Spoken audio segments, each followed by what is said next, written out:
Muito boa noite, estamos com praticamente 9 minutos depois das 9 horas. Estão a sintonizar a Rádio Santiago, emissão desde Guimarães. Estamos em 98.0, também na internet em santiago.fm. Guimarães, a esta hora, com uma temperatura do ar de cerca de 10 graus.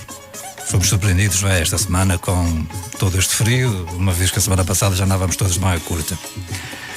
Estamos de regresso semanalmente, programa Café Duplo aqui na sua Rádio Santiago, aos microfones António Gomes, e hoje também com a companhia do Padre Mário de Oliveira, mais conhecido por o Padre da Lixa, não é? O Padre Revolucionário. Seja bem-vindo. Sim, também obrigado, bem-vindo também a esta rádio. Estou feliz por estar aqui, já uma vez, aqui há bastantes anos também estive na Rádio Santiago, agora sei que estou em novas instalações, eu próprio conheci as outras, agora estou a conhecer as novas e agradeço muito terem-me convidado. Eu agradeço o esforço que fez, digamos, de vir desde a Lixa até cá aos nossos estudos. Eu tinha sugerido de fazermos por Skype, mas entretanto o padre, digamos, fez-nos a gentileza de ser deslogado até cá. E tive muito prazer em partilhar a mesa antes de virmos para o... É bom que saibam que a minha forma hoje de celebrar é sobretudo partilhar a mesa com as pessoas, e o António teve o cuidado de me convidar para vir antes, também para nos prepararmos para o programa, e fomos partilhar a mesa. Juntos, também já não ando aqui há 10 dias. Foi uma boa conversa, claro. Foi um momento muito, muito intenso, muito eucarístico. Tomara eu que todas as missas fossem assim. Estou convertido, ó padre. Padre Mário, eu, quer dizer, tive-me a preparar um pouco ao longo de ontem. Sim, fez bem.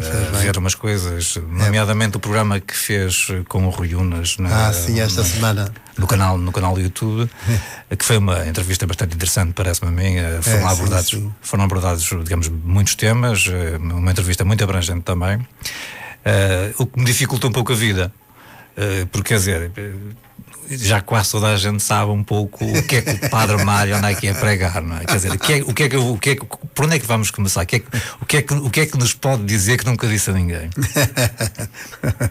Olha, Paulo, podemos falar sobre o dia de hoje, a nossa atualidade, partirmos dela. Por exemplo, com os mortos de Barcelos, aqueles 4 mortos de Barcelos, os recentes atentados que andam por aí a falar do terrorismo da Daesh. Está a referir-se concretamente ao desta semana em Londres? Sim, aos que resultam concretamente já 5 mortos e aqueles feridos todos, alguns ainda em estado muito grave.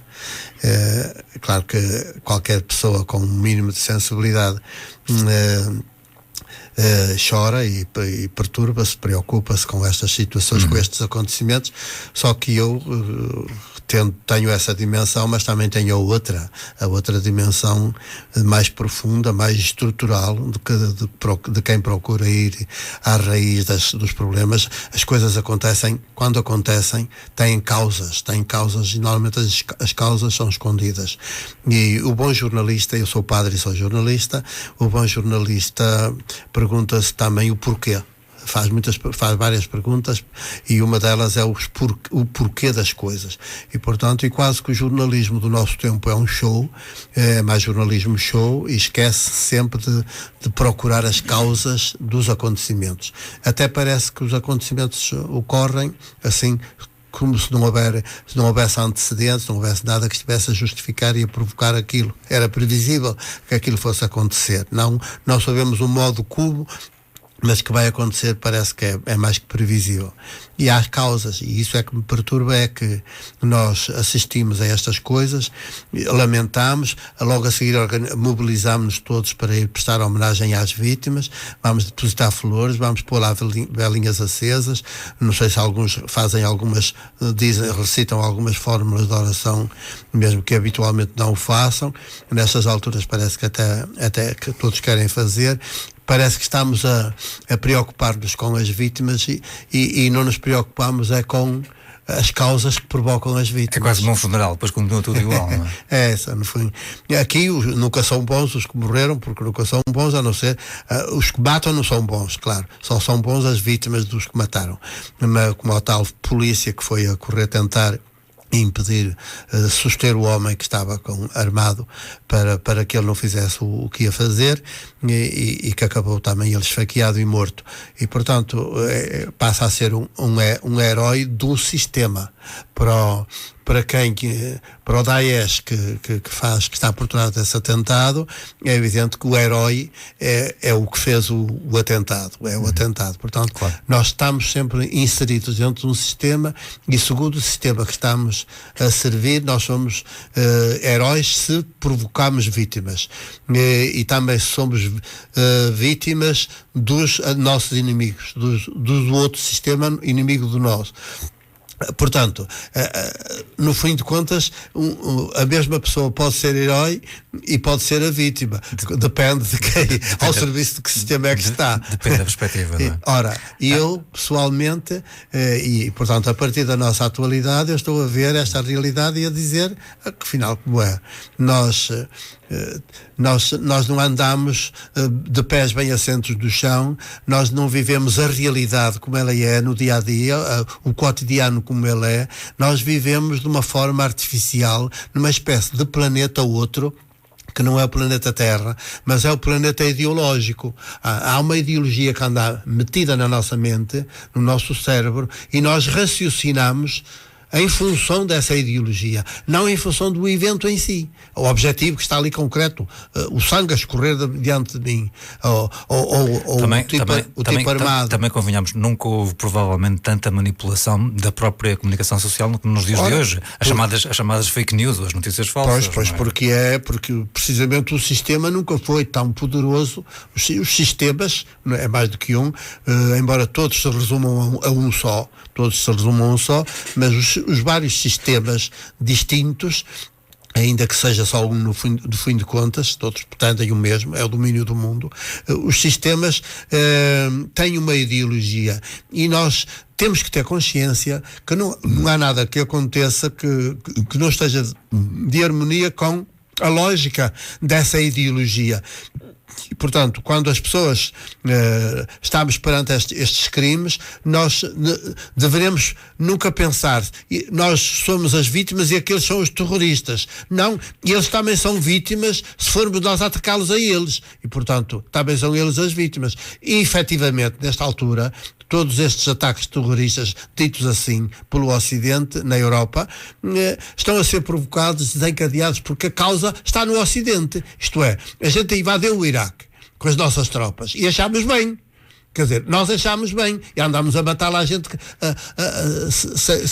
que nunca apresentámos as quantidades a certo. Ainda estamos também a bombardear a Síria.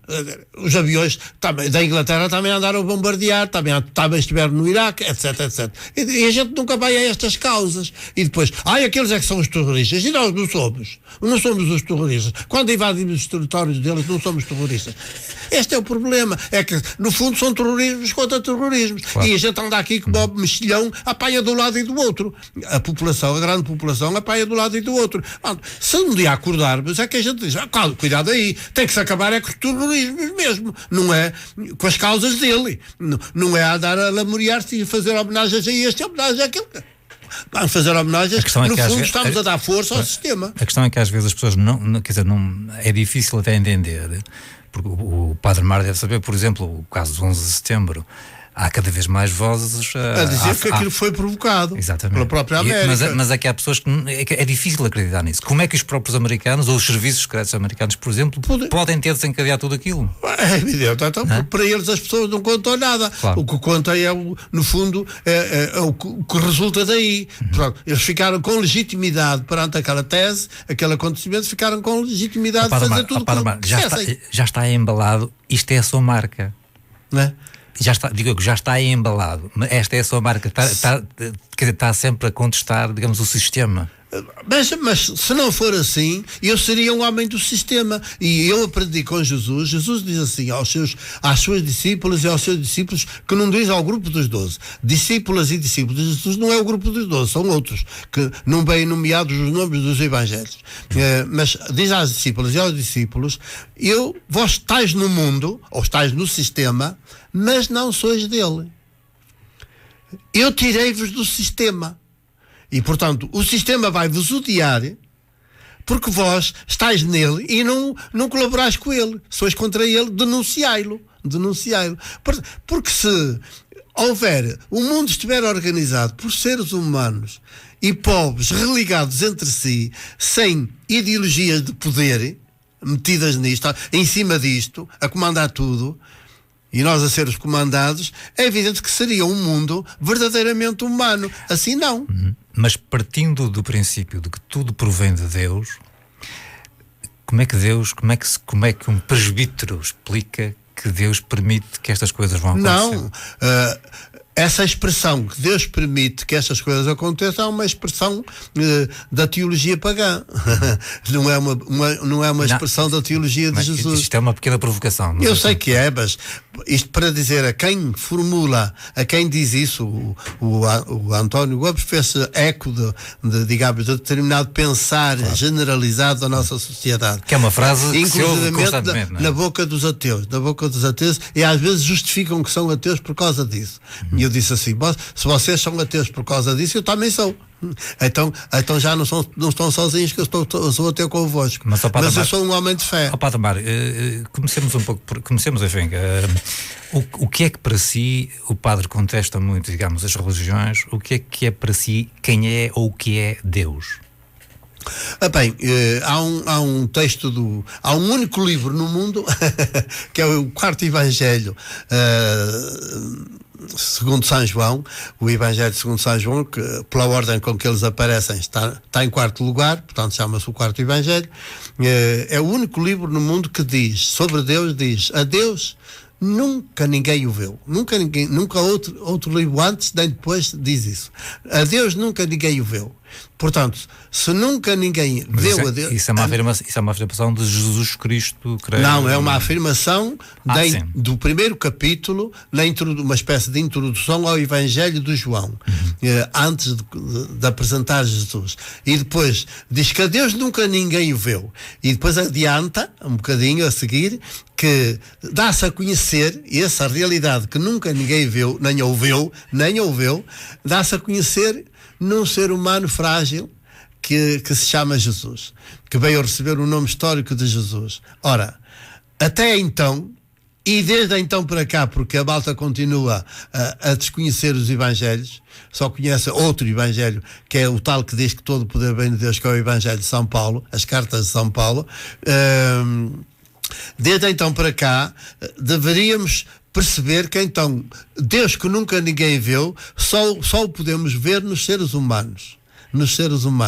E até então, e como ainda não se fez caso deste Evangelho, continua-se de então para cá ainda a pensar que Deus se dá a conhecer precisamente dos representantes do poder. Ora, com esta afirmação de que a Deus nunca ninguém o viu e dá-se a conhecer em quem? Em Jesus. Esse Jesus histórico que acaba crucificado, é o mesmo Jesus que acaba crucificado, então dá-se a conhecer num ser humano que não só não é poder, como vai ser a vítima número 1 do poder instituído, que em nome de Deus o mata. Portanto, aí está. Quando me perguntam sobre Deus, eu devo-lhe dizer que, como a Deus nunca ninguém o viu, Deus não faz parte do sistema, dos nossos sistemas. E como vivemos num mundo que está organizado em função de sistemas, acontece que nós nunca podemos invocar, dentro da história, nunca podemos invocar Deus para nada dentro da história. A fé que eu partilho, que é a mesma fé de Jesus, que eu vivo e procuro praticar, é uma fé que me diz que eu sobre Deus não tenho nada a dizer. Tenho tudo a dizer sobre os seres humanos e sobre a realidade concreta histórica. E o Deus que creio não é em quem creio, em quem. O Deus que creio é esse Deus que nunca ninguém viu, que nos habita, que me habita a mim, habita cada ser humano, tenha ele consciência ou não, e que está, no fundo, presente, sobretudo, nas vítimas da história da humanidade, das vítimas do sistema. E, se está nas vítimas do sistema, eu nunca posso perguntar porque é que permite Porque tudo o que acontece na história é da exclusiva responsabilidade dos seres humanos, nunca de Deus. Deus, a história, a vida da humanidade na história faz-se exatamente como se Deus não existisse. Deus não é preciso para nada, para haver história, para haver acontecimentos, para haver este mundo em funcionamento. Não há uma interferência.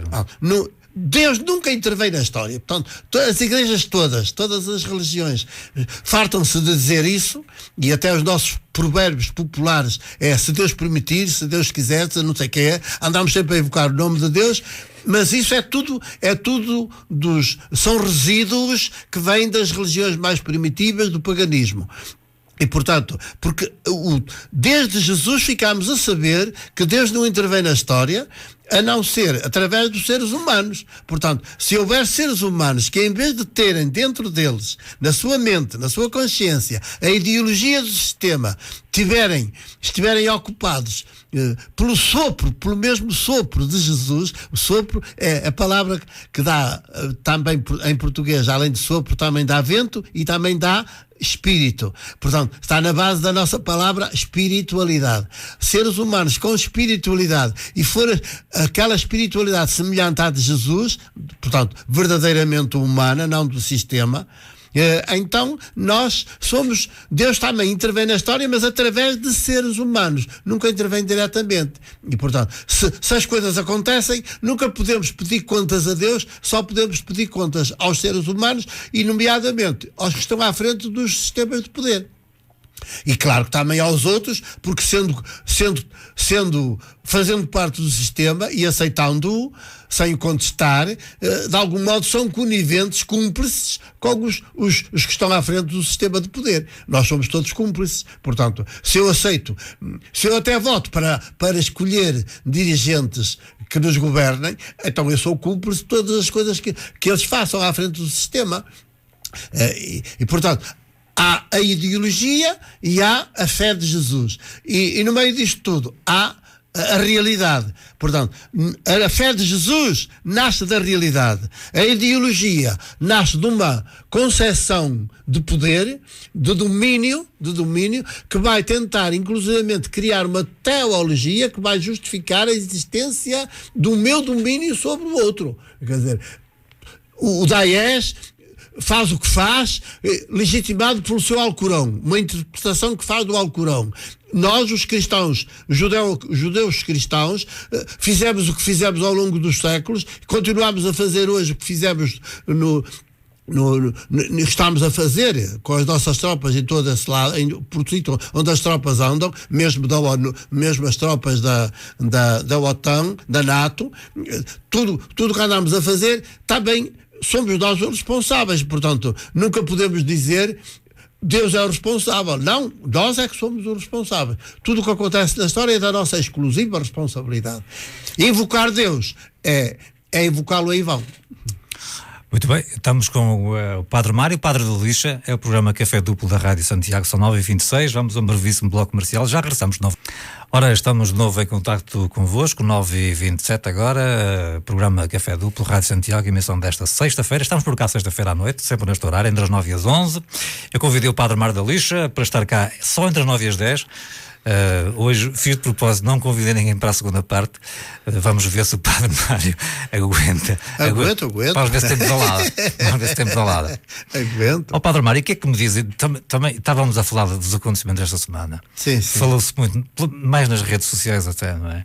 Daquela declaração do Presidente do Eurogrupo sobre os políticos dos países do Sul, não é? Dos copos e das mulheres. Do Sul. Dos copos. Parece que não referiu, digamos, explicitamente os países do Sul, mas digamos, deu a entender que eram estes. Agora o título ele pôs-se de fora. O título foi um pouco esse, não é? Sim.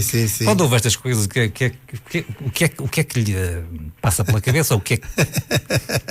Olha, bem, eu tenho um sentido de humor muito grande e é o que me tem valido. Aliás, a fé que eu partilho e que procuro viver, como é a fé de Jesus, é uma fé muito humorística. Até às vezes costumo dizer aos ateus e sobretudo aos humoristas, também normalmente são ateus, dizer, olha que não tens muito lugar para ser ateu, porque se és humorista, há um outro nome de Deus, é o humor. O humor.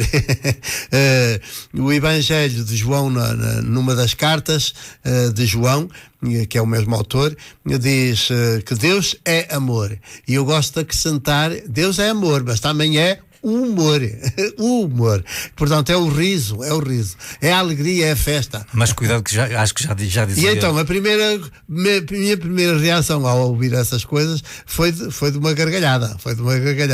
E porquê? Porque, de algum modo, todos os que estão à frente dos poderes, também o que falou, eles andam por lá e normalmente andam sempre com acompanhantes. O que falou sabe do que fala. Andam com acompanhantes, ou masculinas ou femininas, mas andam com acompanhantes. E, portanto, as mulheres ficam em casa, ou os homens ficam em casa, e os filhos também. E não devem ser umas acompanhantes quaisquer. Pois não, são daquelas de luxo. São daquelas de luxo. Sim. Às vezes é exclusivo, só para eles e tal. Portanto, eu achei alguma piada, porque ele o disparate só está em ele dizer dos outros e não subiu ao espelho. E disse nós, assim, se ele dissesse nós, não, mas eles, como não têm dívidas, e cá os do Sul é que têm muitas dívidas, e eles estão com medo que ninguém lhes pague, e eu achava bem que ninguém pagasse, porque as dívidas nunca são para pagar, porque são sempre injustas. Quer dizer, se um país se endivida tanto, é porque os outros roubaram tanto. Porque fica às vezes mais caro o juro do que o empréstimo. E havia algum sentido fazer empréstimos, mas sem juros, a zero. Agora, emprestam 100 mil, mas depois já fica lá 10 mil ou 20 mil por conta dos juros. Isto é uma roubalheira. Portanto, antigamente proibia-se o juro. Proibia-se, a própria Bíblia proibia o juro, mas depois os judeus começaram a dizer, mas como é? E eles são peritos nisso, os judeus, não é? Em negociar e lidar com dinheiro fazer dinheiro, eles são muito, muito peritos. E então se a gente não pode levar juros, como é? Nunca mais enriquecemos. Que é outra forma, digamos, o sistema bancário, o sistema financeiro é outra forma, digamos, de controle, da população. Sim, ter toda a gente debaixo da sua pata, do seu poder. Com a dívida nós estamos estrangulados. Mas parece que está tudo misturado, religião, dinheiro, está para aqui tudo misturado. É para aqui digamos, uma mistura explosiva de controlar, de comandar, de manipular as sociedades, as populações, os povos, que é contra tudo isto que o Padre Marto tem vindo a escrever, tem vindo eu sou só há dignidade humana verdadeira e só há humanidade verdadeiramente quando há liberdade, e portanto a liberdade a liberdade tem que ver com o vento, eu costumo dizer, sou filho do vento, sou filho da liberdade, não sou filho do sistema, porque o sistema é um peso em cima da pessoa, mete-se dentro da cabeça da pessoa e controla completamente todos os seus movimentos. Está sempre a dizer isto é proibido, aquilo, tudo é proibido. Porquê? Porque há interesses que ele tem e que quer levar por diante e precisa da minha colaboração. Mas tem que haver alguma ordem. Não? Por isso é que eu estou a dizer, digo sempre que nós devemos ser, todo o homem e mulher autênticos devem ser politicamente subversivos. Não devemos ser politicamente submissos, devemos ser politicamente insurretos. Quer dizer, subversivos. Insurretos quer dizer que fazem insurreição desarmada. Uma insurreição desarmada. E, portanto, que é mais difícil de fazer, porque quem se arrisca de forma desarmada expõe-se. É o caso de Jesus, aparece perante o tribunal é levado perante o tribunal de Pilatos e vai desarmado. E ele depois até se dá ao luxo de o mandar flagelar, e depois ainda torna a interrogá-lo já com ele flagelado e ainda o apresenta ao povo, assim já flagelado. Quer dizer, vejam a sevícia a que o Império faz perante um prisioneiro que lhe foi entregue, e começa a perceber durante o interrogatório que ele até está inocente, e depois até começa a querer, depois de flagelar, e de o querer libertar, mas os outros que o entregaram ali dizem, ei, calma aí, É que se tu libertas, a gente vai-te denunciar a César de Roma e o teu lugar está em risco. Vê lá se queres perder os privilégios. Isso não quero. Portanto, entregou. Fazei o que vós quiserdes. É claro. Ora, isto é a negação de um ser humano. Isto é a negação de um ser humano. Portanto, dentro do sistema, é o que diz Jesus. A gente não pode fugir a um sistema. Nasce dentro dele. Agora, pode nunca fazer parte dele. Pode tomar a decisão de viver o mais possível fora desse sistema. Podemos transpor isso um pouco para a vida de Padre Mário? Digamos que viver fora do sistema. Faz parte do sistema. Eu nasci no sistema, estou dentro dele a viver. Mas estou-me a falar... Não há outro. Não há outro tipo de mundo. Estou a referir-me à sua vida como padre. Formou-se padre, mas, no entanto, digamos... Olha, até frequentei o seminário do Concílio de Trento, que os seminários existem desde o Concílio de Trento, que é desde o século XVI, com aquela disciplina toda. Até andei lá, portanto, tenho toda essa formação e que me fez muito bem. É a primeira grande base da minha vida, é essa formação de 12 anos de seminário, depois da escola primária. Mas nem mim o que mais marca a minha vida, nem é a escola primária, nem são os 12 anos de seminário. O que mais marca a minha vida é a minha própria mãe. Sabe que eu fui para a escola no meu tempo. Naquele tempo a escola primária não havia pré-primárias, não havia nada disso. Começava-se da escola primária e era obrigatório, só se podia entrar com 7 anos naquele ano. Ora, até outubro, que era quando se fazia as matrículas. Como eu nasci em março, eu tive de esperar. Quando chegou outubro já tinha 6 anos e não sei quanto, e quase e meio, e hoje entrava. Assim não pude ser matriculado porque ainda não tinha os 7. Eu também só entrei com 7. Portanto, aí está. Atrasei 1 ano na minha vida porque tive de esperar os 7 anos, porque era a lei que mandava assim. Tinha de ter 7 anos em outubro, no mês da matrícula. Ora, eu não tinha feito 6 em março e só ia fazer 7 anos no ano seguinte. Pronto. Então, tive de esperar 1 ano para ter os 7 anos. Já ia com 7 anos e meio, não é? Pronto. E depois também entrei no seminário e era 12 anos. E eu acabei por ser ordenado aos 25. Mas quem me marca não é tanto nem a escola, embora o professor Paiva foi um homem excelente que marcou também muito positivamente a minha vida, mas quem marca definitivamente a minha vida de forma indelével é a minha mãe, a Tia Maria, que eu chamo, quem chama a Tia Maria do Grilo, como os vizinhos também lhe chamavam assim, Tia Maria, ou então, para distinguir então todas as outras Marias, era a Tia Maria do Grilo. E ela era uma mulher jornaleira e é aquela mulher com quem eu mais tempo vivo antes de entrar no seminário. Eu entro no seminário com 13 anos e, portanto, até aos 13 anos eu vivi na convivência com a minha mãe. Ela é que marca definitivamente a minha vida. Depois o seminário, durante os 12 anos, tentou sobrepor-se a isso tudo e impor-me a tal ideologia para eu ser um privilegiado. Formatal. Para eu ser, e eu ia ser um privilegiado, eu estava preparado para ser um bom privilegiado, fazer carreira. Sim, e tudo isso. Fez o percurso, fazer carreira. Só que, felizmente, no dia da minha ordenação, com 25 anos de idade, já bem maduro, eu regresso tudo ao princípio. Quer dizer, os 12 anos de seminário só me serviram para eu saber como é que aquilo funciona. Não me serviram para eu tirar daí partido. Só servia se eu quisesse fazer a carreira dentro do sistema. Carreira começou a fazê-la, não é? Mas como percebi logo no dia da ordenação que estava a ser ordenado para ajudar o sistema a impor-se, e eu fui formado no início, marcado pela liberdade que veio da minha mãe. eu cresço nas ruas, eu cresço nos caminhos, e a minha mãe era jornaleira, só havia às vezes nem havia bem de manhã, porque ela saía e eu ainda dormia, portanto via à noite, e vivi uns anos só eu e ela. E então a minha mãe é que me marca com a sua simplicidade, com a sua transparência, com a sua digamos, pobreza também voluntária, quer dizer, a sua não ambição, e esses valores todos que eu descubro na minha mãe são os valores que vão marcar mais a minha vida. O seminário formou-me de outra maneira, e no dia da ordenação eu percebo que agora ou és do sistema ou és da liberdade, E eu disse, não, para ser um humano, para ser filho da Maria do Grilo jornaleira, tenho de ser um padre pobre.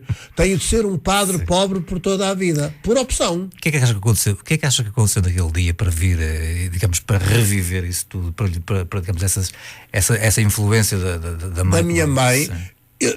A grande mudança dá-se quando nós estamos no ritual da ordenação, estamos cerca de um quarto de hora prostrados no lajedo da catedral, de bruços, prostrados, deitados, de barriga para baixo, enquanto o coro, naquele tempo, em latim, cantava a chamada ladainha de todos os santos, a invocar os santos todos, pelos novos padres que iam ser ordenados. Isto é antes da ordenação, ali, naquele ritual.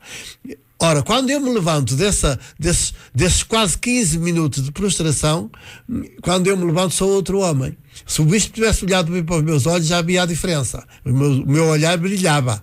E, portanto, ele é que não olhou, só olhava para o ritual, para o livro que tinha na frente, porque era latim, tinha de olhar para aquilo para dizer o que lá estava, porque se não dissesse as palavrinhas tal e qual, a ordenação não era válida.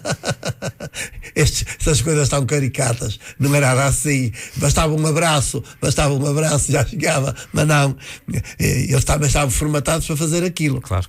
E só assim é que eram imprescindíveis, porque se for um abraço, qualquer pessoa dá o abraço. Portanto,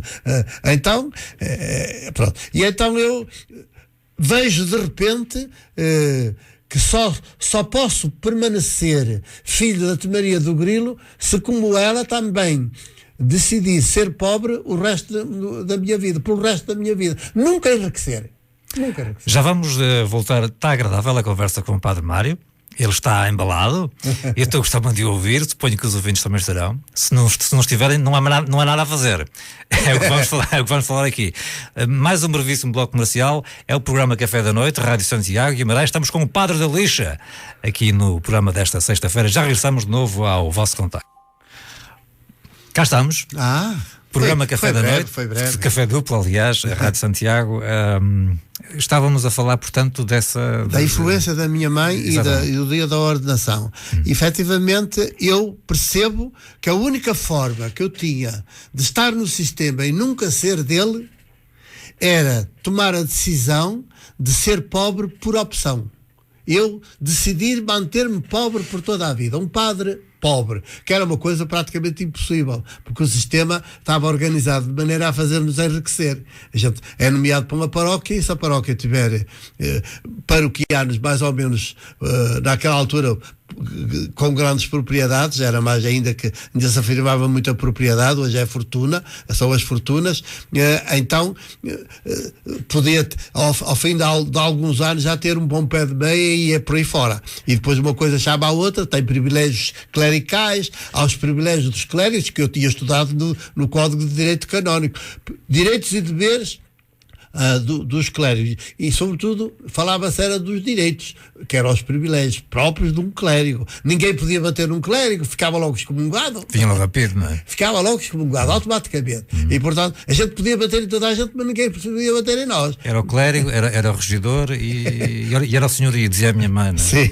mas até o senhorio tinha se sujeitar ao clérigo, portanto, ele tentava comprar era o clérigo, às vezes com boas almoçaradas, com boas coisas, e levar lá presentes à residência e tal, que era para ter o clérigo na mão, que era para ele nunca denunciar os crimes dele,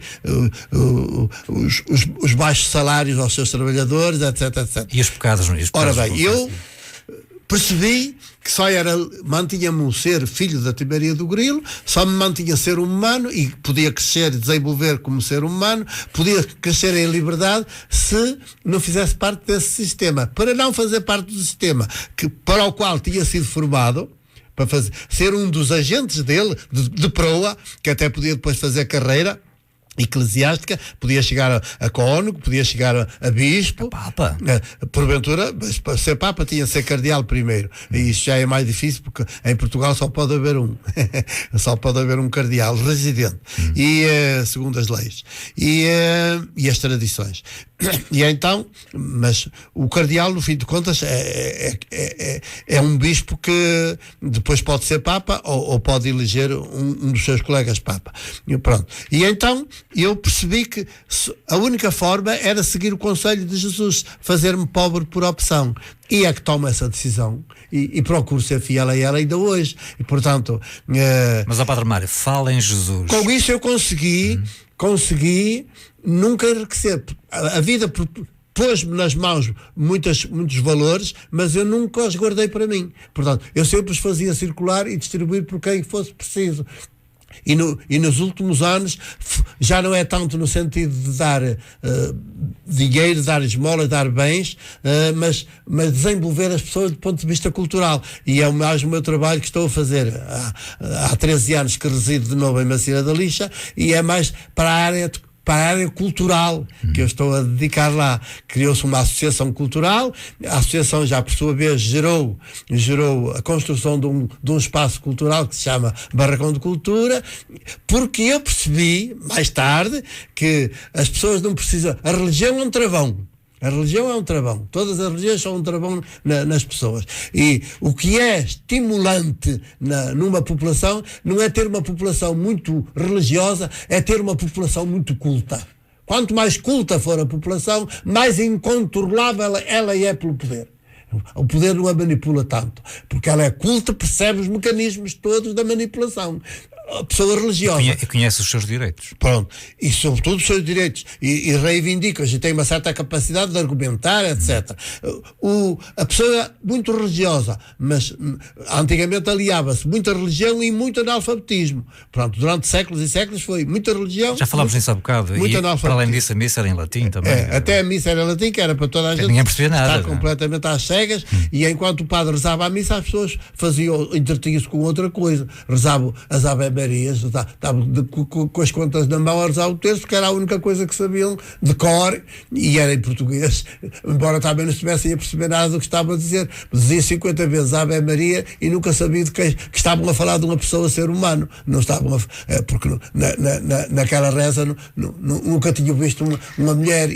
Mas como é que o Padre Mário fala muito em Jesus e pouco em Cristo? Até só falo de Cristo para dizer que ele que é um mito.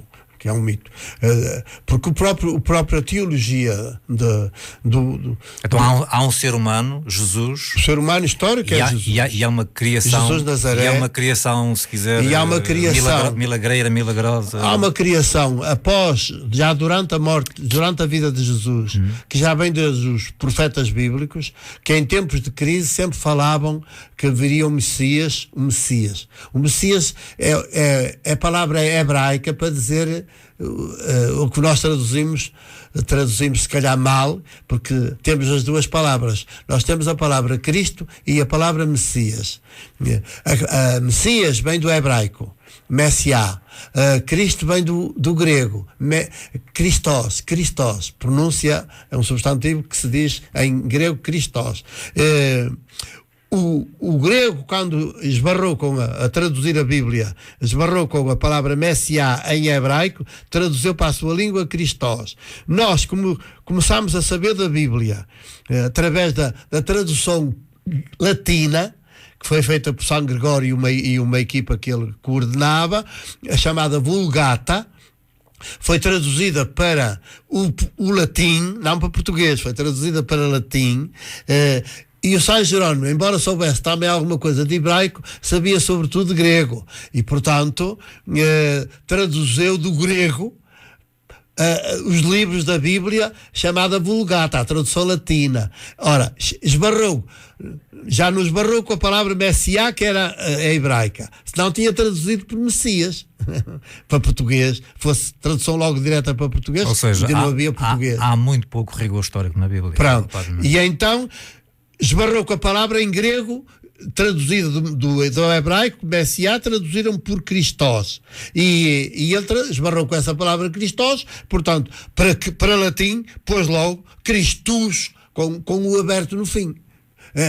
O Christus é uma palavra latina, já, que é assim, que está na Bíblia Vulgata, em latim. Ora, senão estaria, traduzia por uma palavra Messias, que ia dar depois em português Messias. Ora, mas ainda temos a palavra messianismo, como temos a palavra, ou com o substantivo, cristianismo. Ora, não sabemos é que tanto faz dizer messianismo como dizer cristianismo. Estamos a dizer o mesmo.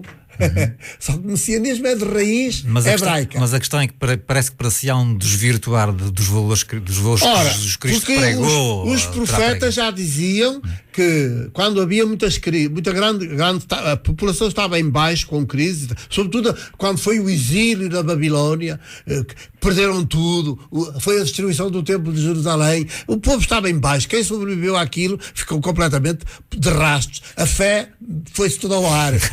Lá ia Deus agarrar-se aos ídolos. E então os profetas, para levantar o ânimo das pessoas, e começaram a inventar uma figura mítica na linha do rei David, da dinastia de David, e chamam-lhe Cristo, o Messias, estava em hebraico, na língua hebraica, Messiá, o Messiá, da descendência de David, da dinastia. Era a dinastia que eles tinham como escolhida pelo próprio Deus para ser a dirigente dos judeus. E então o Messiá é o ungido para exercer o poder, um poder que vai vencer este que nos tem a nós cativos. Essa era uma esperança dos judeus. A espécie de sebastianismo à portuguesa. Sim. Portanto, há de vir um Dom Sebastião qualquer numa meiada de nevoeiro. Um guerreiro. Os judeus esperavam um guerreiro. Pronto, era um Messias guerreiro, é evidente, vencedor. Que viesse fazer justiça. Tinha de vencer o outro, mais poderoso. Ia ser mais poderoso que o que estava a dominá-los agora. E, portanto, é sempre essa história. E depois criou-se a lenda, uma espécie de interpretação, e eles estavam à espera que viesse o Messias definitivamente. Então há um Jesus real e há um Cristo lenda? Há um Cristo mítico, há um Cristo, é um mito, começa por ser criado pelos profetas, na linha da dinastia. Que é o Cristo dos milagres, é isso? E depois há, no tempo de Jesus, tempo histórico de Jesus... Mas é o Cristo dos milagres? O Cristo dos milagres é que é o mito? Padre Mário? Sempre que se falar em milagre, nunca se está a falar de Jesus, porque Jesus não faz milagre nenhum. Não fez milagres. Jesus não faz milagre nenhum. Mas há uma série de milagres, digamos, relatados na Bíblia. Não há. Nos Evangelhos não há nenhum milagre relatado atribuído a Jesus. O que nos Evangelhos se atribui a Jesus são sinais. Então, a transformação da água em vinho... Não, é um sinal. É um sinal. O grego... Se não é uma questão semântica... Não, mas é engraçado que o grego, as pessoas infelizmente, a nossa ignorância... Mas a questão é que estamos com o grego, com o aramaico... A nossa ignorância nada nos chega em rigor. A nossa ignorância é muito grande nestas coisas, então em teologia e em interpretação bíblica ainda mais. E o problema é que o grego tem uma palavra para dizer milagre e tem outra para dizer... que sinal. Nunca a usa em relação a Jesus. E tem outra para dizer sinais. E o grego, os evangelhos são escritos em grego, e quando atribuem uma ação a Jesus, chamam-lhe semeia, quer dizer sinais. E ele faz sinais, dá sinais. E através desses sinais está a transmitir uma mensagem. E quem perceber o sinal... percebe a mensagem, quem não perceber o sinal fica só pelo sinal e não atendeu a mensagem, ardeu. Mas isso já começa a ser um bocado de interpretação, não? Não é interpretação, isto é para haver entendimento da mensagem do Evangelho tem que começar a perceber a linguagem dela, do seu tempo. Sim, mas repare, por exemplo, já houve um adventista que me disse que não é água em vinho, é água em sumo de uva. Estamos às vezes aqui a discutir esse pormenor. Não, mas isso já é uma teoria de um adventista. Não, mas quer dizer, há pessoas que vão... o Padre Marta... Não, eu mantenho o texto original. Agora, o que acontece é que o texto original tem cuidado de dizer que Jesus faz sinais, dá-nos determinados sinais, e sinais sempre de dimensão política. Porque o projeto de Jesus é um projeto político, não é um projeto religioso. Jesus não inventou religião nenhuma, não fundou religião nenhuma, não fundou igreja nenhuma. Não tinha religião, Jesus Cristo. Jesus é um judeu que acabou por ser um judeu dissidente do judaísmo. E ele acaba a contestar o próprio Moisés e o Pentateuco. Chega a contestar isso tudo em pouco tempo. E é por isso que ele é assassinado. Não é por eles não andaram a dormir. Eles sabem o que fazem e fazem bem aquilo que querem fazer. Querem conseguir o seu objetivo, que é pôr como Jesus um maldito para nunca mais ninguém pronunciar o seu nome. E é por isso que abriu-se o caminho para, depois dele morto, o apresentarem supostamente como o tal Cristo que se estava à espera. Se estava à espera do Cristo, do Messiá, ele está. Era ele. Só que, mas foi um desastre. Pois foi um desastre. Mas agora vai vir aí. E aí aparece São Paulo, com a doutrina dele. Vai vir aí, era judeu, fariseu. Vai vir aí pelas nuvens do céu, brevemente, e com os anjos a combater ao lado dele, e vizes ver que o império vai todo para o galheiro, o Império Romano. Ora, passado uns anos, o que é que veio?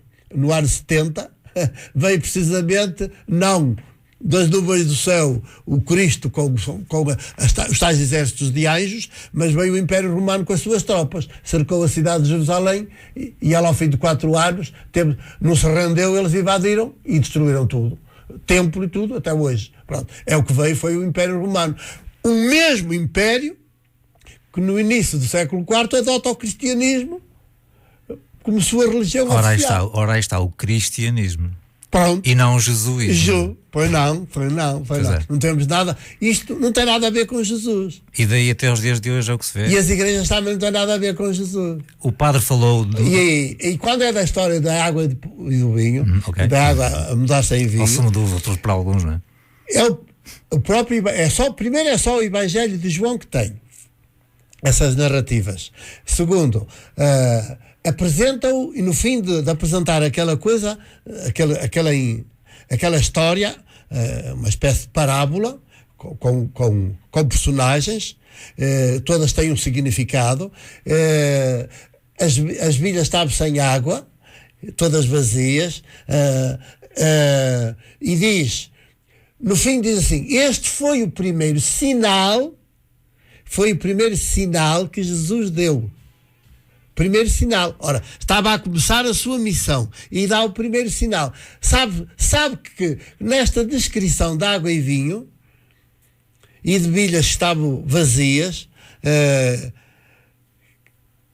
e do noivo e da noiva e da mãe de Jesus, que não é Maria, é só a mãe de Jesus, não é Maria de Nazaré. A mãe de Jesus é uma figura desta narrativa. É uma figura criada pelo próprio Evangelho. E então, Jesus dá o primeiro sinal. Com esta narrativa toda, com estes personagens, Jesus apresentou de forma simbólica, sabe o quê? O seu programa político. Imagine só. Padre, o que está ali escondido. Mas isso não se aprende na catequese. Um programa político de Jesus. Programa político de Jesus, que o anima, que o traz, que ele quer concretizar na história. E é por causa do qual ele vai ser assassinado, para que nunca o concretize. E com isso, começa logo a perder a sua mãe, começa a perder os irmãos, à frente dos quais está o Tiago, que o tem por louco. E depois, a seguir, qual é o segundo sinal que ele faz? Veja só. O segundo sinal, segundo o Evangelho de João, é uma coisa terrível. Depois disso, de apresentar o seu projeto político, o seu programa político, de forma parabólica, mas quem percebia dos sinais bíblicos, da linguagem bíblica, sabia o que é que ele estava a apresentar. Era uma alternativa ao judaísmo. E Padre então, nós temos só alguns segundos para acabar esta primeira hora. Vamos ter que ficar para a segunda. Está bem. Que bom. Está a ver que passou uma hora e nem demos por ela. Estamos com o Padre Mário, temos com alguns segundos para o final desta primeira parte do Café Duplo na Rádio Santiago. Já regressamos daqui a alguns instantes. 10 horas mais 8 minutos. Estamos na segunda hora do programa Café Duplo, Rádio Santiago, Guimarães, 98.0, também na internet, santiago.fm. Mantém-se os 10 graus de temperatura do ar nesta noite, sexta-feira. O Café Duplo, estamos por cá sexta-feira à noite, neste horário, 9h11. Atenção que 2h08, por causa do futebol, não vamos ter programa. Hoje temos o convidado, o Padre Mário, mais conhecido por Padre Mário da Lixa. Retomamos a conversa, Padre, estávamos a falar dos sinais. Dos sinais de Jesus, em vez de milagres, nunca faz nenhum. Os evangelhos nunca lhe atribuem nenhum milagre. A palavra que utilizam das suas ações classifica-as no grego em que o evangelho é escrito, dizem semeia, e semeia quer dizer sinal, ou sinais no plural, sinais. E então o primeiro sinal foi essa narrativa parabólica belíssima da água e do vinho. Só o Evangelho de São João é que tem, os outros 3 evangelhos nenhum fala disso. E depois do segundo sinal que Jesus dá segundo esta narrativa, e nesse já os outros 3 evangelhos também falam, mas põe-no no fim e este põe-no no princípio, que é muito curioso, é que Jesus vai logo a Jerusalém, de Caná da Galileia, dá um salto logo para Jerusalém, e vai a Jerusalém e entra no templo como homem, como judeu adulto, fica tão escandalizado com o que lá encontra que faz das cordas um chicote e começa a expulsar tudo por lá fora, à chicotada, e a derrubar as mesas dos cambistas e dos negociantes e tal, aquilo tudo, e a protestar porque tinham feito daquele espaço um covil de ladrões. Pronto. Ora, Jesus dá, este é o segundo sinal. Vejam como tinha acabado de apresentar o seu programa político através daquela narrativa parabólica, que mete a história da mudança de água em vinho. Mudança de água em vinho era a mudança da sociedade, uma mudança radical de uma sociedade que está privada até da água, para a abundância de vinho, de qualidade. O vinho significa alegria, portanto, para haver plenitude de alegria tem de haver plenitude de vida. Era uma sociedade onde se pudesse respirar vida por todos os poros em plenitude, e toda a gente, sem ninguém ficar de fora. É o projeto, no fundo, em síntese do programa político de Jesus. E a seguir vai ao templo e toma essa atitude de chamar aquilo que vira ladrões e põe tudo lá fora. Está a indicar que o sagrado era o espaço não de Deus, mas da opressão e da roubalheira. E, portanto, está a indicar que quer uma sociedade secular e não uma sociedade religiosa. Se fosse hoje, se Jesus Cristo, se houvesse a tal segunda vinda, como muita gente acredita, onde é que Jesus, um pouco utilizando, falando só de Jesus? Sim, só de Jesus. Pronto, muito Jesus para mim é indiferente Jesus Cristo, só Jesus, mas não faz mal. Não queria entrar nessa discussão. Se fosse hoje, onde é que Jesus Cristo iria expulsar os vendilhões? Tem muito, se calhar ia mais para os bancos, hoje a grande banca, porque a banca hoje também está muito. Eu pensava que eu ia responder que era o Santuário de Fátima. Também podia ser, mas a nível religioso tinha de ser aí. Mas como hoje o religioso já veste também muito secular, os grandes grupos financeiros é que estão a mandar também no santuário, é claro, Santuário de Fátima, porque o cristianismo, nós estamos numa sociedade já pós-cristã, é curioso, numa sociedade pós-cristã, mas o cristianismo mantém-se em força, só que numa roupagem secular, e por isso, como no cristianismo Deus, já no tempo de Jesus, Deus era o dinheiro, e Jesus tem uma palavra fortíssima em alternativa: ninguém pode servir a 2 senhores. Não podeis servir a Deus, era um senhor, Deus como dinheiro, o dinheiro como Deus. Não podeis servir a Deus e ao dinheiro. Não podeis servir a Deus como entidade, portanto, que nunca ninguém viu, neste caso, e dinheiro, que é o rival dele, portanto, era outro senhor. Não podeis servir a 2 senhores, e coloca Deus de um lado e dinheiro do outro. ou servis a Deus ou o dinheiro. Portanto, não diz e, Deus e. Não é copulativa, junta. É disjuntiva, ou. É uma coisa ou outra. Sim, portanto, quem serve o dinheiro, só o serve, e for ao mesmo tempo, for pessoa de fé, a sua fé é uma fé cristã, é de vitória, é de poder vencedor, então está muito aliada ao grande poder financeiro. Qual é o Cristo mais poderoso hoje? É o poder financeiro. A Deus o que é de Deus e a César o que é de César.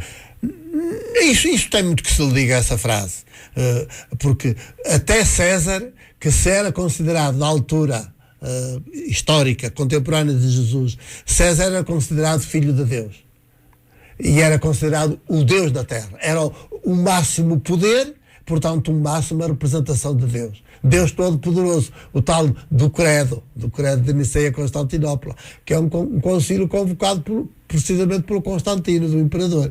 Ora, que manda fazer um credo de fé à sua medida. E ele precisa de um Deus Todo-Poderoso para justificar que ele é o Todo-Poderoso na Terra, o representante dele na Terra, era o Todo-Poderoso. E, portanto, um Deus Todo-Poderoso é o inimigo número 1 do Deus de Jesus. Portanto, porque o Deus de Jesus é o Deus que acaba por não alinhar na adoração ao Deus poder, no caso hoje ao Deus dinheiro, é eliminado por ele. Já que não alinhas, eu elimino-te.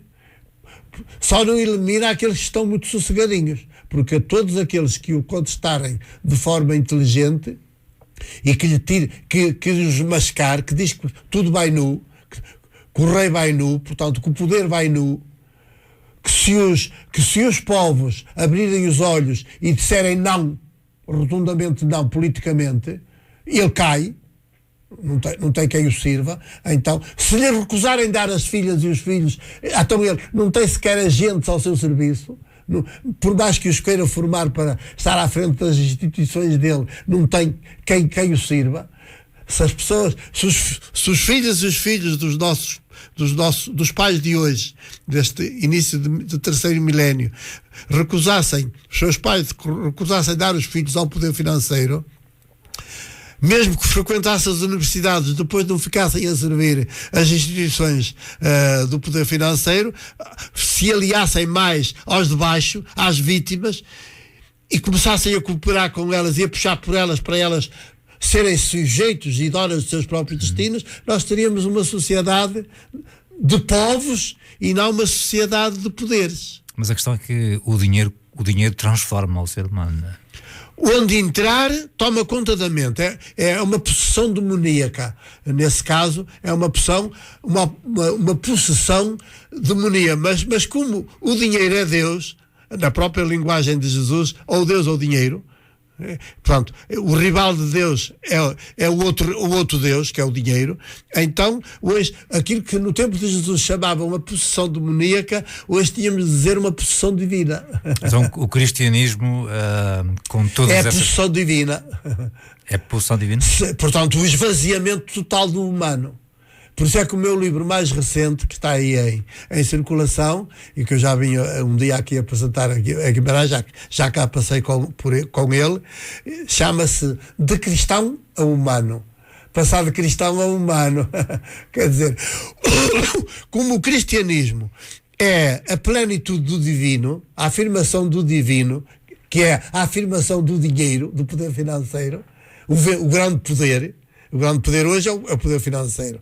Então sempre foi, não é? É possessão divina, é uma espécie de... Não é possessão diabólica. Hoje, na linguagem, já se tem de mudar. Falar de possessão divina. Está possuído pelo divino. Portanto, vazio de humano. E quem... Por exemplo, quando agora a Igreja Católica faz santos, quando ela faz santos, ela transforma determinados seres humanos que normalmente lhe foram a ela muito úteis, nunca transforma em santos os que a puseram em questão. Transforma em santos os que melhor a serviram. Os fundadores das ordens religiosas, todos, que põem tudo ao serviço da grande instituição, são todos canonizados. Agora também vai canonizar o Francisco e a Jacinta, os dois desgraçadinhos da história de Fátima, também vai canonizar, transforma duas criancinhas, dois seres humanos que não chegaram a ser, porque não cresceram, morrem aos 10 anos, 8 anos, ela teria 8 anos, no máximo 9, e ele 10, 11, porque ele começou com 10, portanto durou mais ano e meio, depois de 1917, teria uns 10 anos e meio, e quando morre, portanto, não chegaram a desenvolver-se, morrem assim, e agora vai transformá-los em santos, quer dizer, esvazia-os por completo do humano. E eles já quase não chegaram a ser humanos porque não se desenvolveram. Morreram logo. É uma espécie de aborto. E agora, o cúmulo de tudo, portanto, do cinismo é que, ao transformá-los em santos, transforma-os em divinos, plenamente divinos, completamente vazios do humano. Porque o divino é oposto ao humano. Até Deus que nunca ninguém viu, segundo o Evangelho de João, quando se quer dar a conhecer como é. Não venha aí com os anjos, com os tais exércitos todos pelas nuvens abaixo. Faça o ser humano. Faça o ser humano mais frágil que há, que é Jesus de Nazaré. Portanto, um filho de mulher, não é filho de David, que era o poder. Ó Padre Mário, para quem nunca ouviu falar de si, que é capaz de ser difícil, porque o Padre Mário tornou-se um bocado uma lenda viva, não é? Aqui em Portugal, o Padre Mário formou-se na Igreja Católica, entretanto, vive com o nome de padre, quer dizer, ou com o nome de padre, com pelo menos esse título, não é? Quer dizer, o padre é conhecido pelo Padre Mário. Sim, sou efetivamente. Quer dizer, eu estou a perguntar isto, onde é que eu quero tentar chegar?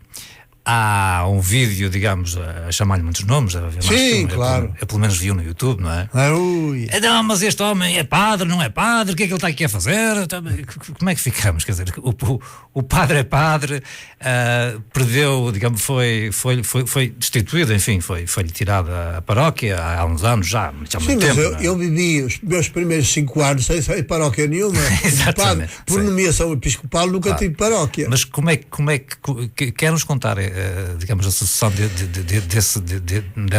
dessa passagem, digamos, da sua vida, para que se perceba um pouco melhor qual é a sua relação ainda com a Igreja ou com o catolicismo, enfim, que tanto contesta, não é?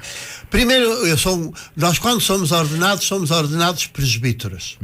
Curiosamente, no mesmo dia da ordenação, acabada a ordenação, a primeira palavra que o bispo que nos ordena presbíteros dirige-se a nós numa breve alocução, há quase sempre meio improvisada na hora, e chama-nos não queridos presbíteros, mas diz logo queridos sacerdotes. Ora, ninguém é ordenado sacerdote. Na Igreja não há sacerdotes. Há presbíteros, diáconos e bispos. Mais nada. Os ministérios são estes 3. Presbíteros, diáconos, a começar por baixo. Diáconos, presbítero, bispo. A começar por baixo, em termos de responsabilidade, porque em termos de hierarquia não deve haver hierarquia, deve haver comunhão.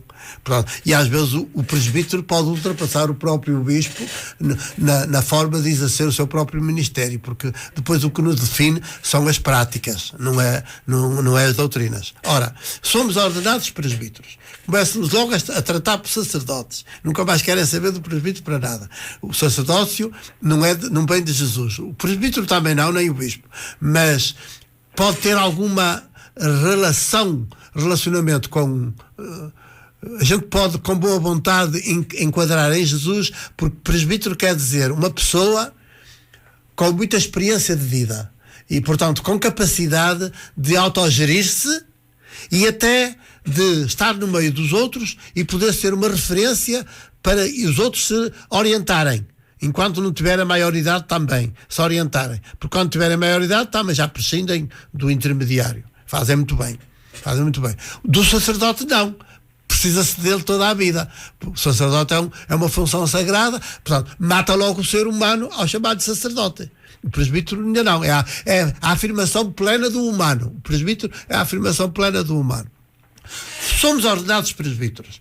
O próprio ritual chama-se Presbyterorum Ordo, Ordem dos Presbíteros.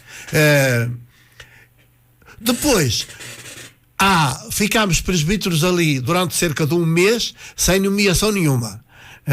Há aquela missa nova, a primeira missa e tal, e a pessoa está pelos seus pais ali um tempo, à espera da primeira nomeação.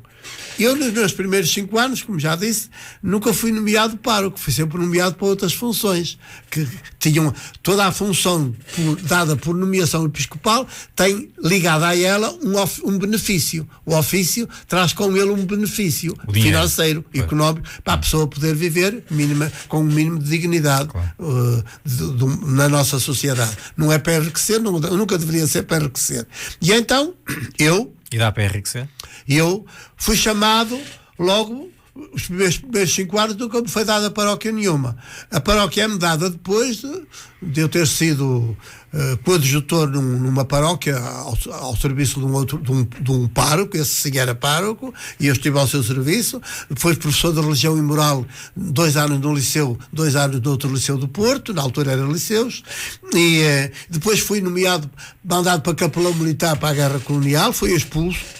Ao fim de 4 meses já estava expulso por pregar o Evangelho da Paz na guerra colonial, e a seguir é que o bispo, que me tinha mandado para capelão militar, ao ver que regressei ao fim de 4 meses, disse: agora o que é que eu faço? E então nomeou-me para a primeira paróquia. Estive em Paredes de Viadores e 14 meses, depois tirou-me. Porquê? Porque eu sou o presbítero, e quando a gente é ordenado presbítero, ao contrário do que se pensa, o presbítero é ordenado para servir a humanidade. Tanto quanto possível, não é para servir a igreja. Para sempre, não pode ser destituído. Sim, e é para sempre. O ministério que a igreja atribui ao presbítero é vitalício, é para o resto da vida, para sempre. Não há nada que o faça desvincular disso. Sim, não desvincula, a não ser que a igreja tome uma medida drástica de excomunhão, que em princípio é precedido de um processo canónico, que pode levar a essa sentença gravíssima, pesadíssima, que é um abuso da parte da igreja, porque ela abusa de poder, só dentro do cristianismo é que isto é possível, porque teologicamente não seria, nunca ninguém pode excomungar, porque nós somos parte da humanidade. Cada uma e cada um de nós é da humanidade. Ora, a humanidade nunca excomunga um dos seus membros. Pode deixar morrer à fome, mas não os comunga. Porque onde é que o mandava? Não. Só uma seita que se forma paralela com a humanidade, isto é, que tira umas quantas pessoas do todo da humanidade e organiza uma instituição paralela e depois reclama-se poder sobre o resto da humanidade. Só este grupo de eleitos, de escolhidos, que se pensam escolhidos, mas como se segregam, clérigo quer dizer segregado, se segregam do resto da humanidade, ficam à parte, e eles é que são os desgraçados, porque o Deus é o Deus da humanidade, não é Deus dos clérigos, é Deus da humanidade, de todos os povos, e então é o Criador de todos os povos. Na dimensão da fé é assim que se fala, Criador de todos os povos, não é Criador de nenhuma igreja, nem da católica, nem das protestantes, de nenhuma religião. Não é criador. Isso para ele é tudo desconhecido. Deus não tem religião. Não tem nada a ver com isso, nem é religioso, nem gosta de religiões, nem nada disso. E então, o presbítero é ordenado para servir a humanidade. Tanto quanto possível, já que foi uma igreja concreta que o ordenou, deve estar ao serviço da humanidade a partir da igreja que o ordenou. Mas é a partir da igreja. Depois, em última instância, ele tem de ser julgado se está, para a própria igreja, se está a servir a humanidade ou não. E a missão principal de um presbítero não é rezar a missa, porque isso é do sacerdote. Não é fazer rituais num templo e viver num templo, porque isso é do sacerdote. E, ora, na igreja não há sacerdotes, há presbíteros e bispos. Mas isso é a linguagem canónica oficial. Há presbíteros e bispos. E qualquer documento que venha do Vaticano para toda a igreja é do Santo Padre, Papa, Bispo de Roma, para os bispos, para os presbíteros, para os diáconos e depois para a referência às freiras e aos frades e finalmente aos fiéis leigos. Pronto. Portanto, nunca fala em sacerdotes, está a ver? Nunca fala em presbíteros, diáconos e bispos. Ora, a gente é ordenado, fui ordenado presbítero, ao serviço da humanidade e com a missão principal de quê? Como não é sacerdote, a missão principal dele é evangelizar. Evangelizar quer dizer anunciar o Evangelho, antes de mais praticá-lo. Ninguém deve anunciar uma realidade que não a pratica. Então era uma doutrina, não era uma prática de vida. Portanto, praticar o Evangelho e anunciá-lo. O Evangelho é uma boa notícia para a humanidade, sobretudo a humanidade que está mais sofredora. Portanto, é uma boa notícia para os pobres, que são fabricados por uma minoria de ricos e por sistemas que fabricam os pobres e a pobreza. Portanto, vai ter de lutar e enfrentar as causas que provocam a pobreza, que provocam a criação de pobres. Vai ter, é um ministério muito perigoso. É um ministério que eu costumo chamar martirial, porque a pessoa vai se meter com os grandes responsáveis pelo mal que existe na sociedade. O mal maior da nossa sociedade é a pobreza. Portanto, uma sociedade verdadeiramente humana, a primeira coisa que faz é erradicar a pobreza, acabar com ela de uma vez. Qualquer programa político, para ser credível, e só nesse é que eu votava. Mas isso é o que os políticos dizem? Não, nenhum diz que a sua primeira grande medida é acabar com a pobreza. Não, quando muitos dizem eu vou dar os subsídios aos pobres, vou fazer isto, não pode dizer que acaba com a pobreza. Isso bem sabe que não, porque o sistema está a produzi-los cientificamente, hoje de forma científica. Portanto, nunca disse isso. Isso diz o Evangelho. Isso diz o projeto político de Jesus. Primeira grande medida de Jesus que ele anuncia, na tal coisa de mudar de água em vinho, naquela linguagem simbólica e parabólica, é acabar com a pobreza. Portanto, pôr a plenitude da vida em funcionamento, que é o que significa o vinho de boa qualidade para todos. Portanto, ora, sou ordenado presbítero para servir a humanidade e servi-lo através da prática, viver no meio da humanidade o Evangelho e anunciá-lo, antes de mais, às vítimas desta sociedade, para que elas tomem consciência, abram os olhos, se mobilizem, se organizem, se religuem entre si. E foi isso que passou a fazer. E se levantem. É isso que passo a fazer desde o primeiro ano. Na primeira missão que o Bispo me dá, eu chego às Antas e ia passar lá 2 anos. Como coisa de todo o abade, do pároco das Antas, onde está o estado de futebol, já estava nessa altura o outro, um antigo. E a igreja ainda estava em obras, a igreja das Antas. Nós vamos ter que fazer uma pequena pausa novamente, a conversa o tempo está a voar. Pronto, então Mas nós já retomamos. É o programa Café Duplo da Rádio Santiago. Estamos com o Padre da Lixa. Já retomamos de novo a conversa daqui a alguns instantes. Temos mais um bloco comercial. De novo, então, daqui a bocadinho, com o Padre Mário da Lixa. Agora 10h33. A temperatura está a baixar. Estamos com 7 graus. A temperatura do ar aqui na zona de Guimarães. Café Duplo, Rádio Santiago, emissão desta sexta-feira. Estamos por cá às sextas entre as 9 e as 11 da noite. Hoje temos o Padre da Lixa, Padre Mário. Estávamos a falar dessa sua fase em que se...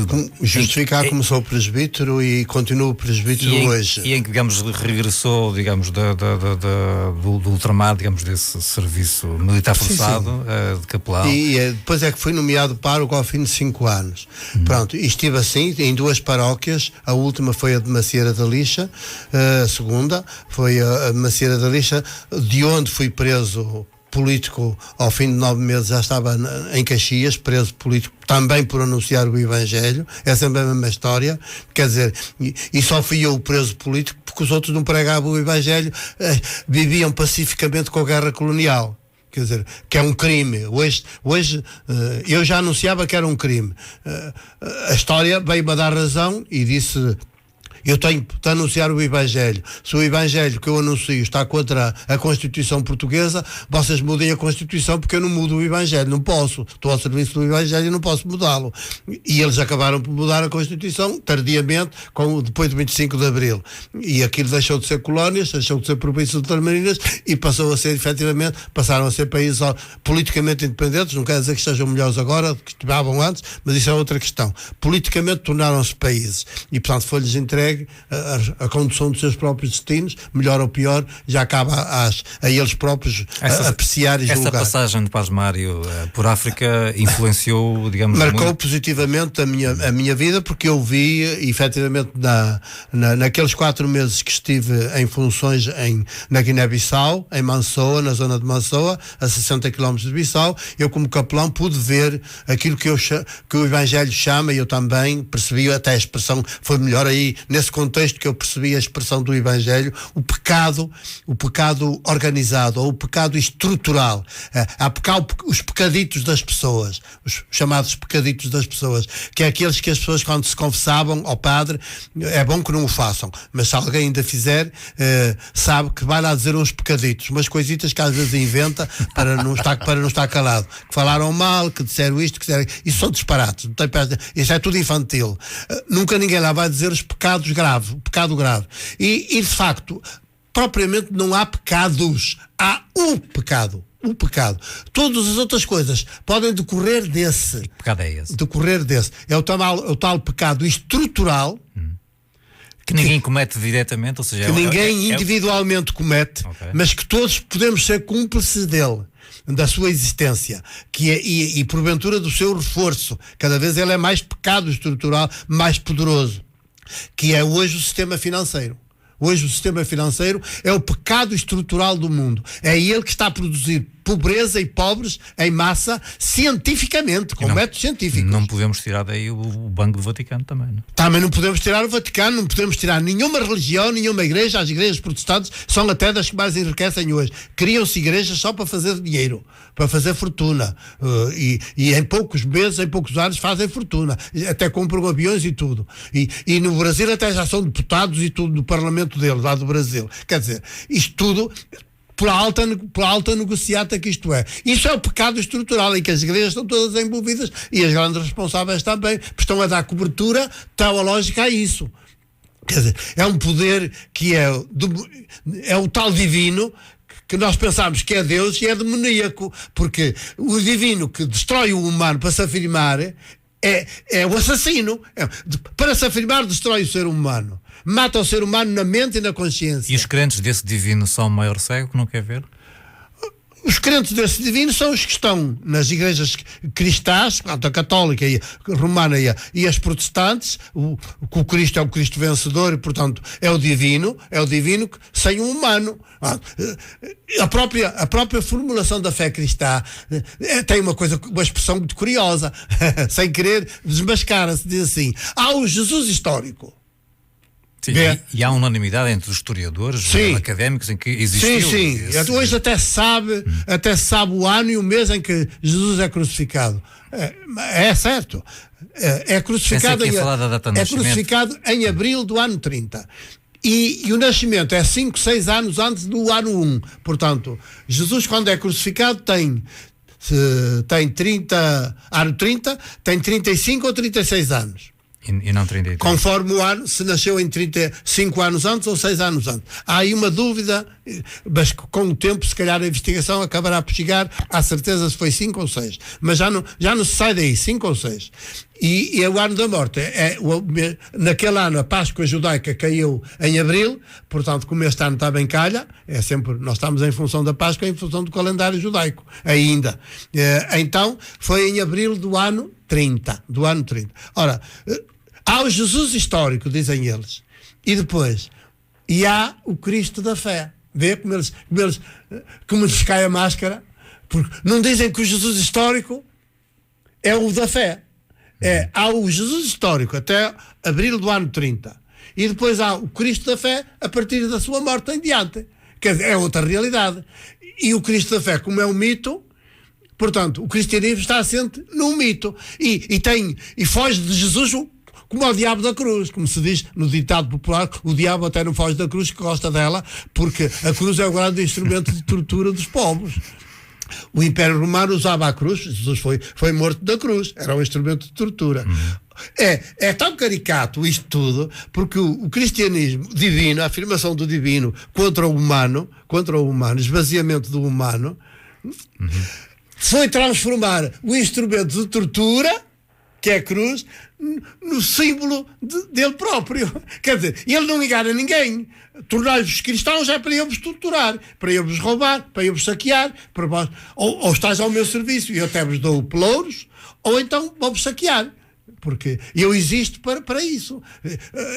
Eu não engano, eu vou numa mão e à espada, lá os conquistadores, os das descobertas e conquistas. Numa mão levava a espada, na outra a cruz. Quer dizer, quem não submetesse à cruz, passava-no ao fio de espada.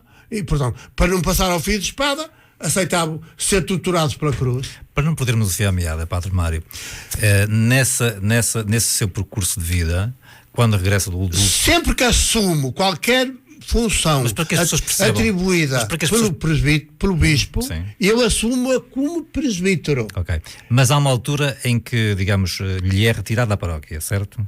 Ora, porque o bispo que faz isso percebeu que ao nomear-me pároco, para eu ser lá sacerdote e ser um pároco ao serviço do sistema, não da humanidade, para pregar a doutrina do sistema, não para pregar o Evangelho de Jesus, que é o papel do presbítero.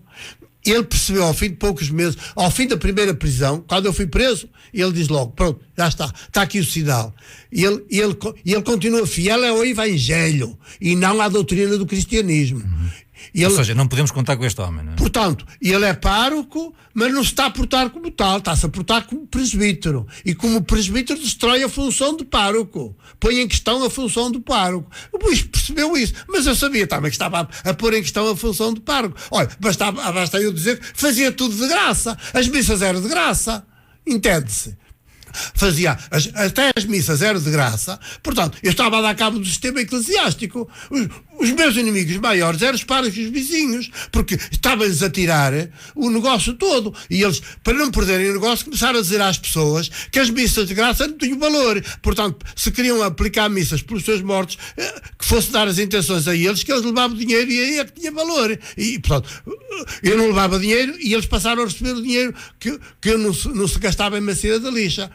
E, portanto, estava a dar cabo do sistema. E o bispo, ao fim do primeiro julgamento e da minha absolvição, quis logo tirar-me quis que eu renunciasse à paróquia. E eu disse, Sr. Bispo, se me mandar, eu obedeço. Que eu jurei fiz promessa de obediência no dia da ordenação e cumpro. Ainda hoje a cumpro, se me derem alguma orientação. Portanto, se me mandar, eu desisto da paróquia. Agora, se me está a sugerir para eu tomar essa decisão, eu não tomo. E não tomou? Eu quero continuar com aquele povo que agora já conheço melhor e também já me conhecem a mim. Sim, e não tomou a decisão de... E não tomei essa decisão e ele rachou-me regressar à paróquia. Mas o que é que faz? Em janeiro, como a carta de pároco era renovada de ano a ano, em janeiro do ano seguinte eu faço o requerimento para renovar a carta e ele já não me dá a carta. Manda-me um documento tardio, mais tarde, a substituir a carta, a dizer que a partir daquela data eu continuo pároco, mas sem a carta, que era para qualquer momento me poder tirar. E qual é o momento que ele vai escolher? É o pior momento que ele vai escolher para me tirar a paróquia. É o momento em que eu sou preso, no dia em que eu sou preso, segunda vez pela PIDE, pelas mesmas razões por pregar o Evangelho. Nesse mesmo dia, ele ao saber que eu estava preso, a PIDE não avisou, só soube depois que eu estava preso, nesse dia tirou-me a paróquia. E, portanto, quando eu fui julgado a segunda vez como pároco de Macieira, efetivamente, já era o Padre Mário só que estava a ser julgado. E é por isso que o bispo já nem foi ao tribunal nem nada como da primeira vez, porque já não foi lá. Pronto, já não deu a cara, porque era o Padre Mário só. Como é hoje o Padre Mário só. Porque já estava nesse estatuto desde então. E, portanto, mas aí está a afirmação do presbítero sobre o sacerdócio, contra o sacerdócio. E, portanto, porque nós somos ordenados presbíteros para anunciar o Evangelho. Certo. E essa missão ninguém nos la pode tirar, nem a Igreja, porque a única coisa que podia acontecer aqui era que eu desistisse. Mas eu é o contrário. Quanto mais me tentam, mais eu percebo que estou, digamos, essas sanções, essas exclusões, não, confirmam-me no meu Ministério. Certo, foi preso pela PIDE na segunda vez, o que é que aconteceu? Fui outra vez absolvido.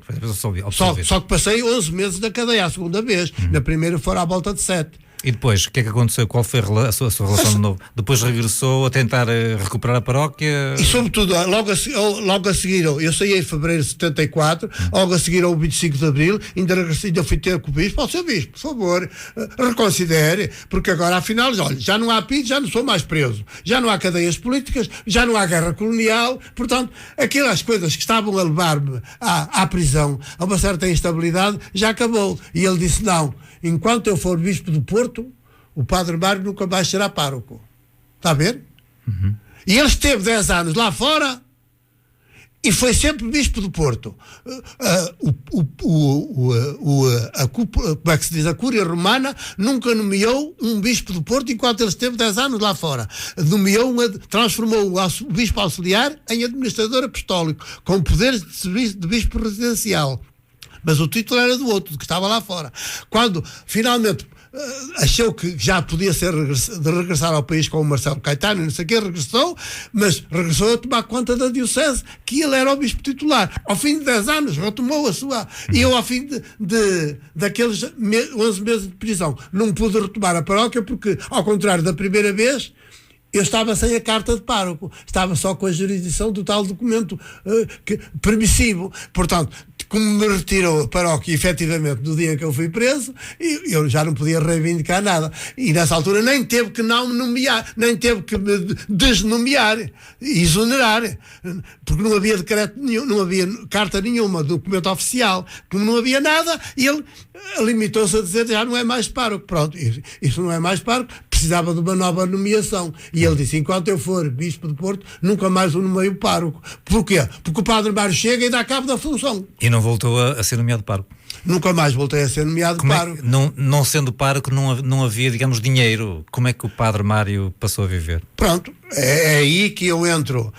Fico muito contente com a decisão do bispo, ao contrário do que as pessoas pensam, que sou um padre ressabiado, que sou assim porque sou ressabiado, que eu gostaria de estar não sei o quê. Exatamente o contrário. Ele ofereceu-me, naquele intervalo entre a primeira prisão e a segunda, ofereceu-me a carreira eclesiástica, queria que eu fosse estudar para as universidades lá fora, para o estrangeiro, por conta da diocese, para fazer carreira eclesiástica. Portanto, como ele tinha feito, certamente, também foi convidado em jovem, padre, também andou lá a estudar lá por fora. E também propôs-me isso. E eu é que disse que não. Só se ele me mandasse, era sempre a mesma coisa. Se me mandar estudar, eu vou. Mas se está a propor para eu me oferecer, não me ofereço. E verdade, lá aceitou que eu ficasse na paróquia mas não renovou a carta. Esperou o tempo regulamentar, não me renovou a carta. Portanto, eu não chego a perder a paróquia por um decreto. Não é preciso decreto nenhum. Não havia renovação da carta, pronto, perdeu. Esperou o tempo, eles retiram-me, pronto. E disse, não me meio mais. E, portanto, deixou-me livre para ser presbítero a tempo inteiro. Nem ele, nem quem se lhe seguiu. Nem quem lhe sucedeu. E eu então disse, obrigado, Sr. Bispo, fico um presbítero livre, como estive no meu primeiro mês, depois de ordenado, até à espera da primeira nomeação, e então agora posso finalmente realizar um sonho que eu tenho de ser um presbítero com uma profissão para viver dela e ser presbítero de graça, como sempre fui. E é assim que depois passou a viver como jornalista, exercer essa função? Ficou ele muito espantado quando eu lhe fui dizer que tinha sido convidado para ser jornalista do Jornal República na delegação do Porto, e ele disse, e no República? Então eu tirei-lhe uma tribuna e você agora tem uma tribuna maior? E olha, mal sonhava ele que ainda ia vir as redes sociais, as internets e os YouTubes e tal. Eu tenho uma tribuna hoje muito maior do que se tivesse um altar. Pronto, o padre navega bem. E até estou aqui na Rádio Santiago, precisamente por não ter paróquia. Temos, o tempo continua a voar, temos apenas 10 minutos para o final do programa.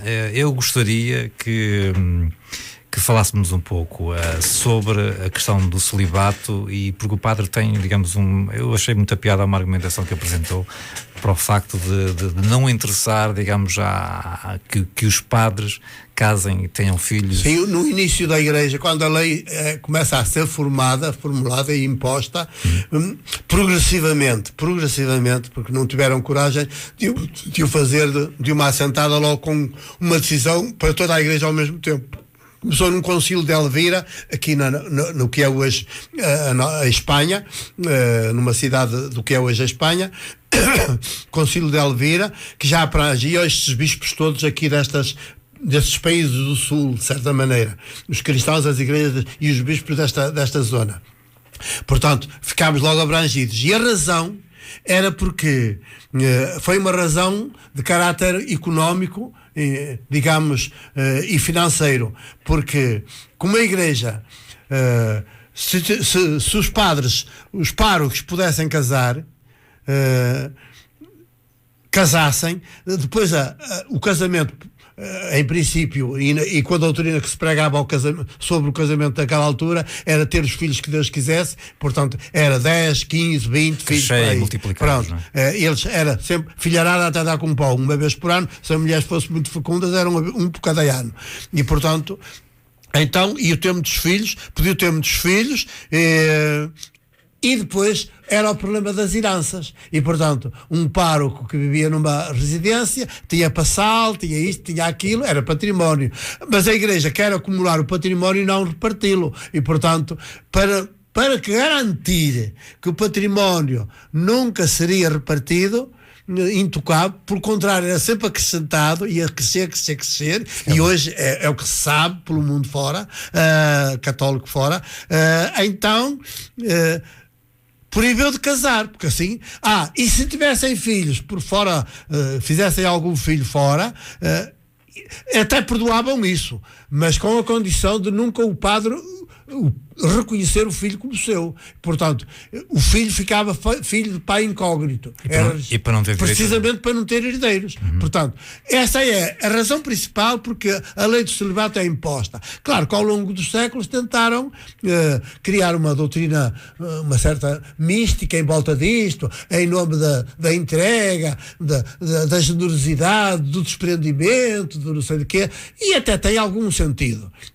Só que é tudo para esconder a razão principal do princípio. Ora, e esta lei foi sempre nunca entrou propriamente em vigor. Essa foi sempre renovada, não é? Até ao Concílio de Trento. No Concílio de Trento é que finalmente agora ninguém pode quem casar é logo declarado, porque o casamento, se for casamento civil, a Igreja não reconhece. Se for casamento canónico, o Concílio de Trento obrigou a que, para ser válido, tem que ter a presença do pároco, da noiva ou do noivo. Portanto, eles antes casavam-se em consciência só, não tinha ninguém a testemunhar, e depois nem os casamentos em consciência puderam continuar. Portanto, porque é preciso o pároco, e o pároco nunca preside um casamento que tenha outro colega.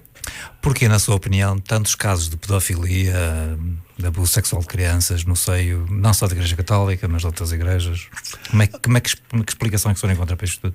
A pedofilia explica-se mais no caso das igrejas, da Igreja Católica, precisamente por causa da lei do celibato, que não é um celibato opcional por opção. Eu estou no celibato por opção, mas há quem, se o celibato fosse por opção, é que a pessoa está porque decidiu isso, percebeu que o ministério é tão arriscado que não faz sentido, ia ser um problema dos diabos para a sua própria família se constituísse família, ou então depois perdia a sua liberdade de viver o ministério tão radicalmente, e então, por amor aos outros, não o chega a constituir, não o chega a chamar, para não causar depois muitos sarilhos da sua vida.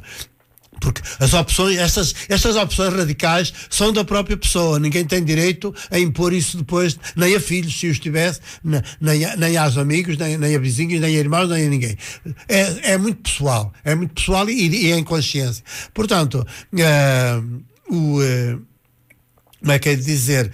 O celibato por opção tem sentido. O celibato imposto por lei é evidente, é uma coisa antinatureza, é anti-evangelho, é anti-tudo, anti-vida. Se toda a gente se tivesse o celibato, a humanidade acabava ao fim de 1 ou 2 gerações. Está a ver que isto não é um modelo universalizável. Principalmente quando se apela ao crescer e multiplicar. Não é um modelo. Não é coerente. Não é uma postura universalizável. E tudo que não é universalizável é mau. É mau porque é de seitas, é de grupos, é de pequenos grupos, é de seitas, é sectário. Portanto, isto é uma arbitrariedade e é um crime. Impor o celibato é um crime. E acha que advém daí? Depois a estrutura mental também vai por aí. E é por isso que depois os padres, como viviam muitas vezes em instituições com meninos e meninas de órfãos e órfãs e tal, houve sempre essa história de entregar órgãos desses a padres. Às vezes as próprias ordens religiosas formam os frades e põem à frente dessas instituições que eles próprios criam de serviços sociais, que é para entrarem na sociedade e terem muita popularidade, passam por boas pessoas e tal. Têm ali os meninos à mercê. Normalmente a pedofilia era com meninos mais do que com meninas. Porquê? Porque eram os meninos da obra, que eles eram os mestres, eram os professores, eram os educadores, tinham a confiança toda e, portanto... E é quase impensável. Olha, o educador, se calhar até mentaliza o menino para dizer, como sou eu, isto não é pecado, porque eu sou padre e tal, e vou-te ensinar como é que isto se faz, e para ensinar fazia. Portanto, há todo o tipo de pedofilia, até à penetração. E, portanto, mas tudo é pedofilia desde que está a ser feito com aquele objetivo de estar a seduzir e ter aquele por sua conta. E depois também é o delator, é aquele que vai denunciar colegas. Padre Armar, nós íamos até à meia-noite, mas nós temos 3 minutos. Eu só gostava que me tentasse dar uma resposta o tão breve quanto possível a esta pergunta ou esta frase filosófica, não é? Que já vem de há muitos anos atrás. Quem somos, de onde vivemos, para onde vamos? Quem somos, de onde vimos, para onde vamos? Não sei entender. Assim, brevemente. Nós somos, desde o Big Bang, tem 13.700 milhões de anos. Costumo dizer, cada um de nós tem, nesta altura, 13.700 milhões de anos. Vivemos desde o Big Bang, que é o começo de tudo do universo. Quem somos? Filhos do Big Bang e do vento, do sopro, da ruá, do espírito. E depois vivemos, chamados a viver na história, para viver religados uns aos outros, não às entidades superiores e projetadas por nós, pelas nossas ambições ou pelas nossas muitas carências, que são as divindades, os deuses e as deusas, as nossas senhoras e isso tudo. Não, religados uns aos outros. E para onde vamos? Vamos como o rio que vem da fonte e vai para o mar. Portanto, vamos a caminho do oceano, que é a plenitude da vida. A morte é o termo não é o fim da vida, é a plenitude da vida. Como o rio, quando chega ao mar, atingiu a sua plenitude de rio, fica naquele oceano imenso, como o rio, com a sua individualidade própria. E nós também vamos a caminho do oceano, que é essa realidade que chamamos Deus, que nunca ninguém viu, que segundo Jesus nunca ninguém viu. E, portanto, vimos da nascente da vida, que histórica é desde o Big Bang, 13.700 milhões de anos, desenvolvemos-nos na história durante mais anos ou menos, conforme a vida individual de cada um, e depois desaguamos todos no oceano da vida, na plenitude da vida. A morte é a maior invenção da vida. E pronto, estamos quase a acabar. Está a ver como praticamente não falamos de Fátima. Que bom, que bom. Já satura. Já chega. Já satura. É o Padre Mário da Lixa, o convidado que veio até nós hoje, aqui na Rádio Santiago, o programa Café Duplo. Regressamos 2 a 15, porque 2 a 8 não há programa, há futebol. Padre, o meu obrigado por ter aparecido por cá. E o apelo final é que cada um tenha a coragem de viver de acordo com a sua consciência e não segundo as leis. Muito bem. Boa noite, bom fim de semana.